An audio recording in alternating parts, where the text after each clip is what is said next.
আজ আমি অষ্টম শ্রেণীর বাংলা টেক্সট বই থেকে পাড়াগার দুপ্রহর ভালোবাসি কবিতার প্রশ্নোত্তর আলোচনা করব। প্রথম প্রশ্ন দেখো, আমি বলেছি পাড়াগার দ্বীপ্রহরকে কবি ভালোবাসেন কেন, কবিতায় প্রকৃতির কেমন ছবি ফুটে উঠেছে তা লেখো। কবির ভালোবাসার কারণ তাহলে আমি আগে আলোচনা করি। পাড়াগার দুপ্রহর কবিকে পল্লী প্রকৃতির রূপে মুগ্ধ করেছিল। কবির প্রকৃতি প্রীতি এবং অনুভূতি গ্রামের বিভিন্ন অবহেলিত বস্তু এবং প্রাণীকে যেন একেবারে জীবন্ত করে তুলেছে। পল্লী গ্রামের বেদনা ভরা জীবনযাত্রা কবিচিত্তকে আলোড়িত করেছিল। তাই গ্রামের প্রান্তর, শঙ্খচিল, শুকনো পাতা, শালিকের ডাক, জলসিঁড়ি নদী, মালিকানাহীন জেলে ডিঙি, হিজল গাছ কবিচিত্তকে নাড়া দিয়েছিল বলে কবি পাড়াগ্রামের দুই প্রহরকে ভালোবেসেছিলেন। প্রকৃতির কেমন ছবি কবিতায় ফুটে উঠেছে। রূপসী বাংলার প্রতি কবির অকৃত্রিম ভালোবাসা আর তার সেই রূপ সৌন্দর্য কবিতায় সুন্দরভাবে তিনি তুলে ধরেছেন। পাড়াগাঁয়ের রৌদ্র কবির কাছে স্বপন মাখা শূন্য প্রান্তরের শঙ্খচিল কবির হৃদয়ে যুগ যুগ ধরে অনেক কথার যোগান দিয়েছে। বেদনা ভরা স্বপ্নে শুকনো পাতা, শালিকের স্বর, ভাঙা মাঠ, জলসিঁড়ি নদী, হিজল গাছে বাঁধা মালিকানাহীন নৌকা কবির চিন্তাকে খোরাক জুগিয়েছে। কবি মুগ্ধ চিত্তে রৌদ্রসিক্ত বেদনার গন্ধ অনুভব করে পাড়াগ্রামের রূপকে হৃদয়ে যেন উপলব্ধি করতে পেরেছেন। পরের প্রশ্ন, নুয়ে আছে বহু দিন ছন্দহীন বুনো চালতার, কে কোথায় নুয়ে আছে ছন্দহীন বলার কারণ কি? তাহলে কি বলবো, পাড়াগার দুপ্রহর ভালোবাসি কবিতায় বুনো চালতার শাখা জলসিঁড়ি নদীর পাশে ঘাসের ওপরে নুয়ে আছে। ছন্দহীন বলার কারণ কি? কবি তার পাড়াগার দ্বীপ্রহরীর প্রকৃতির এক ছবি কবিতায় তুলে ধরেছেন। জলসিঁড়ি নদীর পাশে বহুদিন ধরে নুয়ে আছে গ্রামের বুনো চালতা গাছটি। অপরিকল্পিতভাবে সেটা অবস্থান করছে, কেউ তাকে যত্ন নেয়নি বা যত্ন করেনি। অবহেলা হয়েই সে বিস্তার করেছে তার শাখা প্রশাখা। নিজের মতো করেই চালতা অবস্থান করছে, তাই সে এলোমেলো। এ কথা বোঝাতেই কবি এই ছন্দহীন কথাটি ব্যবহার করেছেন। তাহাদের কাছে যেন এ জনমে নয়, তাহাদের কাছে যেন এ জনমে নয়। এখানে আমরা বলবো কি, কোন প্রসঙ্গে কবি একথা বলেছেন, একথা বলার কারণ কি? এখানে প্রসঙ্গ বলবো আমরা, কবি কবিতায় স্মৃতির সাগরে ডুব দিয়েছেন। পাড়াগা কবির জন্মস্থান, সেখানকার দ্বীপ্রহরের স্মৃতিচারণ প্রসঙ্গে কবি এই কথাটি বলেছেন। কবি ভালোবাসেন তার পাড়াগার দ্বীপ্রহরকে, এখনও তিনি অনুভব করেন সেই দ্বীপ্রহরের রৌদ্রের গন্ধকে। কবির কত স্বপ্ন কাহিনী হারিয়ে গেছে, কেবল প্রান্তর ও প্রান্তরে শঙ্খচিল তা জানে। কারণ কবির সঙ্গে এদের সম্পর্ক তো শুধু এই জীবনের নয়, জন্ম জন্মান্তর ধরে কবির সঙ্গে তাদের যেন চির অমলিন সম্পর্ক রয়েছে। তাদের কাছ থেকে কবি নানান কথা শিখেছেন, আর পল্লী প্রকৃতির সঙ্গে কবির আত্মিক সম্পর্কই যেন কবিতায় নির্দেশ করেছেন। হলুদ পাতার মতো সরে যায়, কি সরে যায় উক্তিটির মাধ্যমে কবি কি বোঝাতে চেয়েছেন? এখানে আমরা বলবো যে সেই মেয়েটির স্মৃতি ক্রমে দূরে দূরে সরে যায়। আর তারপরে বলছে এই উক্তিটির মধ্যে দিয়ে কবি কি বোঝাতে চেয়েছেন। কবিতার জীবনে কাটিয়ে আসা দিনের স্মৃতিচারণ করেছেন কবিতায়। কবিতার পাড়াগার দ্বীপ্রহরকে ভালোবাসেন, আর সে কথা বলতে গিয়েই দ্বীপ্রহরের রোদের কথা বলেছেন, যা তাকে আলোড়িত করে। নকশা পেরে মেয়েটির কথা আস্তে স্মৃতিতে জেগে ওঠে। আজ সে বাস্তবে তার সামনে নেই, স্মৃতিক্রমে ঝরে ঝরে যায় কালের গতিতে। গাছের পাতা জীর্ণ হলে তা ঝরে পড়ে, রোদের ভিতর হলুদ পাতা যেমন সরে সরে যায়, তেমনই মনের আকাশ থেকেও মেয়েটার স্মৃতিক্রমে দূরে দূরে সরে যায়। এক বিষণ্ণতার কাহিনী কবিতায় তিনি তুলে ধরেছেন এই উক্তিটির মধ্যে দিয়ে। তারপর বলছি, কোনোদিন এই দিকে আসিবে না আর, প্রসঙ্গ উল্লেখ করে উত্তরটির তাৎপর্য আমরা বলবো যে কবি তার পাড়াগার জীবনের চিত্র কবিতায় তুলে ধরেছেন। কবি ভালোবাসতেন তার পাড়াগার দ্বীপ্রহরকে, কারণ দ্বীপ্রহরের বহু গল্প কাহিনী স্মৃতি তার মনে আলোড়িত করে চলে। সেই প্রসঙ্গে কবি এই উক্তিটির অবতারণা করেছেন। তারপর বলছে তাৎপর্য। তাৎপর্য কি বলবো? কবি দেখেন জলশিরি নদীর তীরে বহুকাল ধরে হিজল গাছের সঙ্গে বাঁধা রয়েছে একটা ডিঙি নৌকা। সেই নৌকাটার জীর্ণ অবস্থা, ঝাঁঝরা ফোপড়া হয়ে আছে, কিন্তু কে যে ডিঙিটির মালিক তা কবি জানেন না, কারণ মালিক বহুদিন আসেনি ডিঙিটির কাছে। তিনি অনুমান করেন মালিক হয়তো আর কোনোদিনই আসবে না। সময় গড়িয়ে চলে, বহু সময় অতিক্রান্ত হয়ে গেছে, হয়তো পাতা যেমন ঝরে পড়ে বৃন্ত থেকে, তেমনই মালিকও হারিয়ে যায় এই পৃথিবী থেকে। তাই ডিঙি বাঁধাই রয়েছে, হিজলে মালিকের দেখা নেই। এখানে কবিতায় বিষণ্ণতার একটা ছবি প্রকাশ করেছেন কবি এই উক্তিটির মধ্যে দিয়ে। নেক্সট বলছি, কোন গল্প, কি কাহিনী, কি স্বপ্ন যে বাঁধিয়েছে ঘর? কার কোথায় স্বপ্ন বেঁধেছে ঘর? কবি এমন কথা বলেছেন কেন? আমরা বলবো, কবি তার পাড়াগার দুপ্রহরকে ভালোবাসেন। দ্বীপ্রহরে রৌদ্রের গন্ধ তার চেতনায় মাখামাখি হয়ে আছে। সেই রৌদ্রের মধ্যে কবির অনেক স্মৃতি, বহু অনুভূতি লীন হয়ে আছে। দ্বীপ্রহরে কত গল্প কাহিনী, কত স্বপ্ন কবির হৃদয়ে ঘর বেঁধেছিল, তা কবিকে আলোড়িত করে, তা কবিকে নিয়ে যায় তার জন্মভূমির হারিয়ে ফেলা দ্বীপ্রহরগুলিতে। উক্তিটির মাধ্যমে কবি একথাই বোঝাতে চেয়েছেন। এবার আমি এই প্রশ্নগুলো আলোচনা করি। স্বপ্নে যে বেদনা আছে, কবির স্বপ্নে কেন বেদনার অনুভূতি? আমরা জানি মানুষের অবচেতন মনের আকাঙ্ক্ষায় স্বপ্নে প্রকাশিত হয়।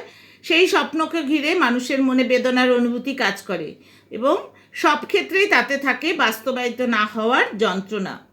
আলোচ্য কবিতায় কবির শৈশব অতিবাহিত হয়েছে গ্রাম বাংলায়। কবির মনে সেই শৈশবের দিনগুলির কথা সবসময় ভাসে। কবি গ্রাম বাংলার প্রকৃতির প্রতি নিবিড় টান অনুভব করেন। গ্রাম বাংলার জলশিরি নদী, শঙ্খচিল, হিজল, চালতার বুনো গন্ধ, ছোট্ট ডিঙি সবই কবির জীবনে রোদের গন্ধমাখা শুকনো হলুদ পাতার মতো সরে সরে যায়। তাই কবি তার স্বপ্নে তার বেদনাকে অনুভব করেছেন, সে কারণেই উল্লেখ করেছেন স্বপ্নে যে বেদনা আছে। পরের প্রশ্ন, কেঁদে কেঁদে ভাসিতেছে আকাশের তলে, কে কাঁদছে কবির এমন মনে হওয়ার কারণ কি? আমরা বলবো, ভিজে বেদনার গন্ধ কাঁদছে কবির এমন মনে হওয়ার কারণ কি? সাধারণভাবে দুঃখ তথা বেদনা অনুভূতি প্রকাশের মাধ্যম হলো কান্না। যন্ত্রণায় মানুষ এবং মানবতার প্রাণ কান্নার মধ্যে দিয়ে তাদের দুঃখ অনুভূতিকে প্রকাশ করে। কবি বাংলার অতি পরিচিত জলশিরি নদীর জলে একটি ভাসমান ডিঙি দেখে নিঃসঙ্গ একাকী মালিকহীন ডিঙিটির যন্ত্রণা শরিক হয়েছে। ঝাঁঝরা ফোপড়া সেই ডিঙিটি, কিন্তু একদিন এই ডিঙি ঘিরে প্রাণের উত্তাপ চিরসত্য ছিল, অথচ আজ তা শূন্য, ফাঁকা। কবির জীবনেও একদিন পাড়াগাঁয়ের রোদ, শঙ্খচিল, শালিকের কলরব, চালতা, হিজলের বুনো গন্ধ চিরসত্য ছিল, কিন্তু বর্তমানে তা ঝরে পড়া শুকনো হলুদ পাতার মতোই বহু দূরে সরে গেছে। কবির জন্ম জন্মান্তরের প্রকৃতি যেন সেই স্মৃতিমেদুরতার স্বপ্নে জেগে রয়েছে। তাই কবি বলছেন যে ওই নিঃসঙ্গ ডিঙি নৌকার মতো আকাশের তলে কেঁদে কেঁদে ভেসে থাকে। পরের প্রশ্ন, কেউ তাহা জানে না কো, কার লেখা কোন কবিতার অংশ? কি না জানার কথা কবি বলছেন? আমি কি না জানার কথাটা বলি। কোন গল্প, কি কাহিনী, কি স্বপ্ন কবির হৃদয়ে ঘর বেঁধেছে তা কেউ জানে না বলে কবি মনে করছেন। শাখাওয়ালা নুয়ে আছে, কিসের শাখা, কোথায় নুয়ে আছে?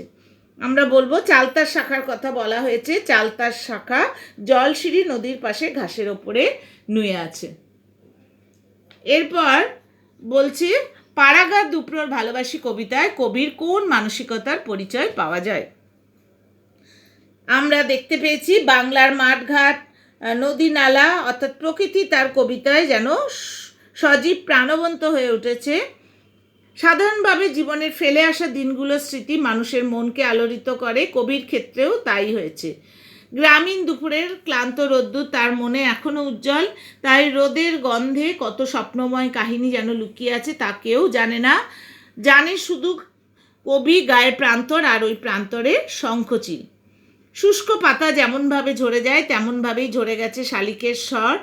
নকশা পেরে শাড়ি পরিহিতা মেয়েটি ওই রোদের ভিতর। কবি যেন তার কল্পনা স্পর্শে ছন্দময় করে তুলেছেন এই কবিতায়। কবি কাব্যচেতনার কোমল স্পর্শে বুনো চালতার ছন্দহীন শাখাগুলির অবস্থিতিও যেন ছন্দময় হয়ে উঠেছে কবিতায়। জলে তার মুখখানা দেখা যায়, এই উক্তি যেন তার কবিত্ব রসে পরিপূর্ণ হয়ে উঠেছে। রোদের বুকে ভিজে বেদনার গন্ধ কেবল কবি অনুভব করতে পারেন। তার লেখার মধ্যে দিয়ে পাঠকের মনে কাব্যরসের সঞ্চার ঘটায়। আলোচ্য কবিতায় আমরা তারই প্রমাণ পেলাম। এবার ছোট প্রশ্ন, এগুলো নিজেরাই করবে, আমি প্রশ্নগুলো বলে দিই। দুপ্রহর শব্দের অর্থ কী? কেবল প্রান্তর তাহা জানে, প্রান্তর কি জানে? জলসিঁড়িটির পাশে ঘাসে কি দেখা যায়? ডিঙিও ভাসিছে কার জলে, ডিঙিটি কেমন, কোথায় বাঁধা আছে?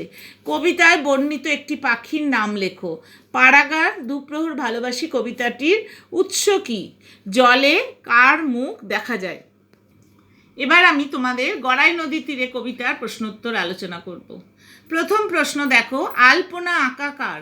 আলপনা আঁকা বলতে কবি কি বুঝিয়েছেন? কুটিরে আঁকা আলপনা দিয়ে কি চিত্রিত হলো বলে কবি মনে করেন?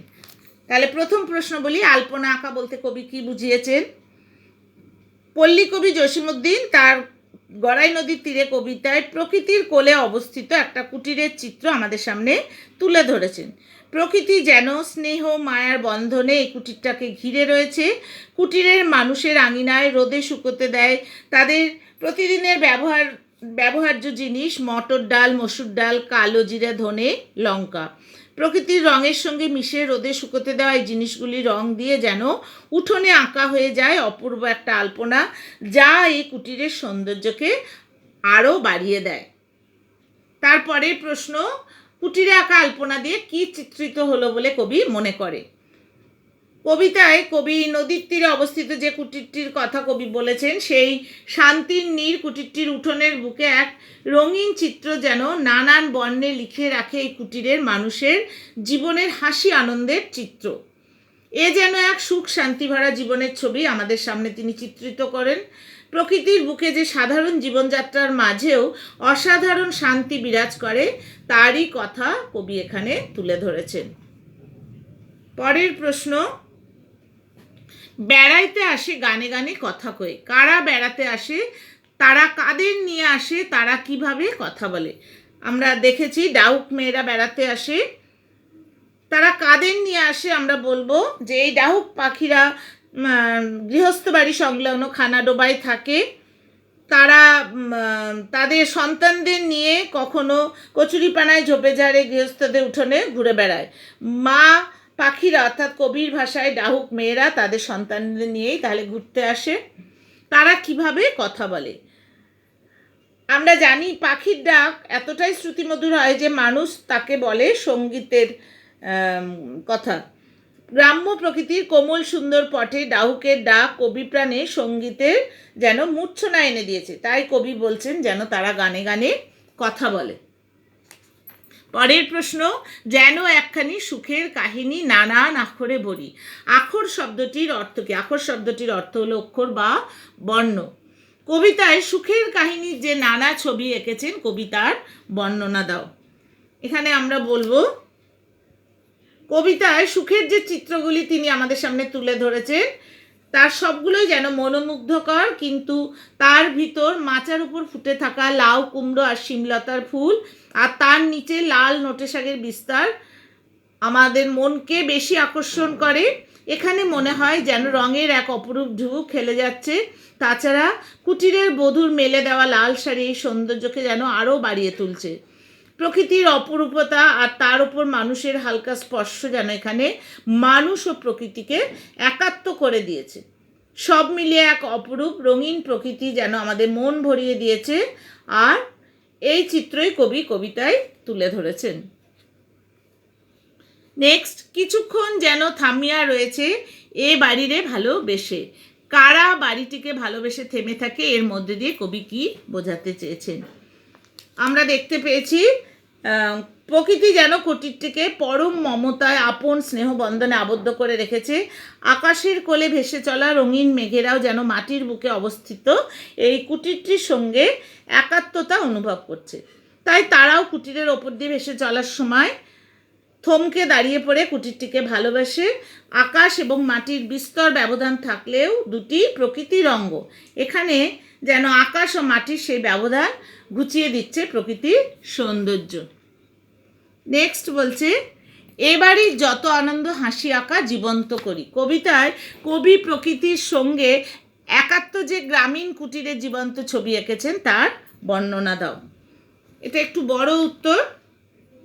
আমি বলছি, কবি এখানে প্রকৃতির স্নেহবন্ধনে বাধা পড়া কুটিরটার এক জীবন্ত চিত্র আমাদের সামনে তুলে ধরেছে, যা আমাদের হৃদয়কেও স্পর্শ করে দেয়। কুটিরটাকে ঘিরে রেখেছে লতা পাতা, আর তার মাঝে ফুটে থাকা নানান বর্ণের ফুল যেন এক মায়াময় পরিবেশ রচনা করছে। সকাল সন্ধ্যায় বাতাসে ফুলগুলি যেন হাসি মুখে আমাদের আহ্বান জানাচ্ছে। এ যেন এক সুখময় শান্তিময় পরিবেশ রচনা করছে, যা আমাদের হৃদয়কেও শান্তি সুখের সাগরে নিমজ্জিত করে। কুটিরের বাইরে মাচানে ছেয়ে রয়েছে শিমলতা লাউ কুমড়োর ঝাড়, আর তা ভরে রয়েছে তাদের ফুলে। মাচানের তলায় রঙের ঢেউ তুলছে নানা নোটে শাকের ঝাড়। কোনো এক মহাশিল্পী যেন সেই পটচিত্র অঙ্কন করেছে এখানে, সেই সৌন্দর্যকে আরও বাড়িয়ে তুলেছে এর ওপর মেলে দেওয়া কুটিরের কোনো এক বধূর লাল শাড়ি। এই রঙের সাগরে যখন মাঝে মাঝে জলচর পাখিরা তাদের ছোট ছোট ছানা নিয়ে বেড়াতে আসে, সেখানে যেন লাগে প্রাণের জীবন্ত স্পর্শ। তারা যেন সুমিষ্ট স্বরে গান গেয়ে নিজেদের মনের ভাব ব্যক্ত করে। গাছের শাখায় বনের পাখিরা ধরে গান, তারা তাদের মুক্ত বিচরণ ক্ষেত্র হিসাবে ধরে নেয় এই কুটিরটিকে।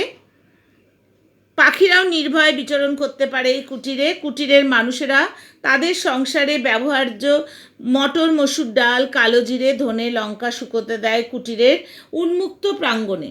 সেখানেও যেন লাগে লাল রঙের ঢেউ। মনে হয় এগুলিই যেন নানান অক্ষরে রচনা করছে এই কুটিরের সুখের চিত্র। জীবনের সুখ, আনন্দ, আহ্লাদ যেন এখানে লেখা রয়েছে। দূর আকাশে রঙিন মেঘেরা উড়ে যাওয়ার সময় থমকে দাঁড়িয়ে যায় কুটিরটাকে ভালোবেসে। তারাও যেন একাত্মতা অনুভব করে এর সঙ্গে। আর এই কুটির মাটি ও আকাশের দূরত্ব ঘুচিয়ে দেয়। প্রকৃতির মেঘেরাও দূর থেকে যেন মাটির ওপর এই প্রকৃতির স্নেহ মমতার বন্ধনে বাঁধা পড়া কুটিরের সঙ্গে এক হয়ে যেতে চায়। এবারে এই প্রশ্নগুলো আমরা আলোচনা করব। কুটির খানিরে লতা পাতা ফুল মায়ায় রয়েছে ঘিরে, একথা বলতে কবি কি বুঝিয়েছেন? আমরা বলবো, কবিতায় গড়াই নদীর তীরে প্রকৃতির বুকে অবস্থিত কুটিরটির বর্ণনা দিতে গিয়ে তিনি বলছেন, কুটিরটি যেন লতা পাতা ফুল মালার বন্ধনে বাঁধা পড়েছে। আসলে লতা পাতা কুটিরটাকে এমনভাবে বেষ্টন করে আছে যেন মনে হচ্ছে যে সে বাঁধা পড়েছে ওই লতা পাতার বেষ্টনীতে। প্রকৃতি যেন পরম মমতায় তার স্নেহ বন্ধনে বেঁধে এই কুটিরটিকে রক্ষা করছে। উঠানে কি দিয়ে আলপনা আঁকা হয়? উঠোনে কি দিয়ে আলপনা আঁকা হয়? কবিতায় কুটিরটির উঠোনে শুকোতে দেওয়া হয় লঙ্কা, মসুর ডাল, মটর ডাল আর জিরে, ধনে। এগুলিকে দেখে মনে হয় এবং এর রং দিয়ে যেন আলপনা আঁকা হয়। বনের পাখিরা কোথায় কিভাবে গান ধরে? বনের পাখিরা গড়াই নদীর তীরের কুটিরের কাছে শাখায় নির্ভয়ে গান ধরে। পরের প্রশ্ন, উঠানের কোণে বুনো ফুলগুলি কি করে? উঠানেতে কি কি শুকোচ্ছে? উঠানের কোণে বুনো ফুলগুলি সকাল সন্ধ্যায় ফুটে যেন মনের আনন্দে হেসে কুটি কুটি হয়।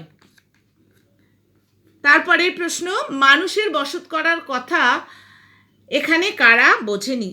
মানুষের বসত করার কথা এখানে গাছের শাখায় গানে মত্ত থাকা বনের পাখিরা বোঝেনি। এরপর দেখো, ছোট কয়েকটা প্রশ্ন আছে, এগুলো তোমরা নিজেরাই করবে। আমি প্রশ্নগুলো বলে দিচ্ছি। প্রথম প্রশ্ন বলছি, কবি জসীমউদ্দিন কোন অভিধায় অভিহিত? তার লেখা দুটি কাব্যগ্রন্থের নাম লেখো। দ্বিতীয় প্রশ্ন, কবিতায় বর্ণিত নদীটির নাম কি? তারপরে মাচানের পরে কি আছে? চতুর্থ, বাড়িটিকে ভালোবেসে কারা বেড়াতে এলে কিছুক্ষণ থেমে রয়? পঞ্চম প্রশ্ন, লাল শাড়ি কে রোদে দিয়ে যায়? পরের প্রশ্ন, ডাহুক মেয়েরা কোথা থেকে কুটিরে বেড়াতে আসে? তাহলে আমরা আজ দুটো কবিতার প্রশ্ন উত্তর আলোচনা করলাম। প্রথমে আমরা দেখলাম পাড়াগাঁ দুপ্রহর ভালোবাসি, পরে দেখলাম গড়াই নদীর তীরে। দুটোরই অনেক প্রশ্নই আলোচনা করেছি। তোমরা ভালো করে পড়ো, আশা করি অসুবিধা হবে না।